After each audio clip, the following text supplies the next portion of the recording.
Hi friends, ఈరోజు మీకు నేను ఎన్నో హెల్త్ బెనిఫిట్స్ ఉన్నటువంటి శంఖం పూలతో బ్లూ రైస్ ఎలా చేయాలో చేసి చూపిస్తాను. ఆల్రెడీ శంఖం పూలతో బ్లూ టీ, దోశ, స్వీటు చేసి నేను వీడియోస్ పెట్టడం జరిగింది. అందులోనే వీటి హెల్త్ బెనిఫిట్స్ కూడా చెప్పడం జరిగింది. దీనికోసం ముందుగా స్టవ్ వెలిగించి స్టవ్ మీద గిన్నె తీసుకుని గిన్నెలో నీళ్లు పోయాలి.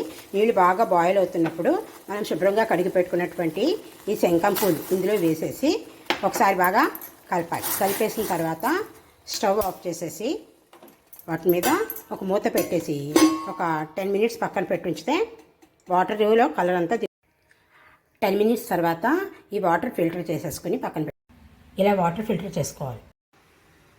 నేను ఈ గ్లాసు బియ్యం కడిగి పెట్టాను. ఈ గ్లాస్కి గ్లాసున్నర శంఖం పూల నీళ్లు పోసేసుకుని మనం కుక్కర్ మూత పెట్టేసి ఒక 3 విజిల్స్ వచ్చేదాకా ఉడికించుకుంటే మన బ్లూ రైస్ రెడీ అయిపోతుంది.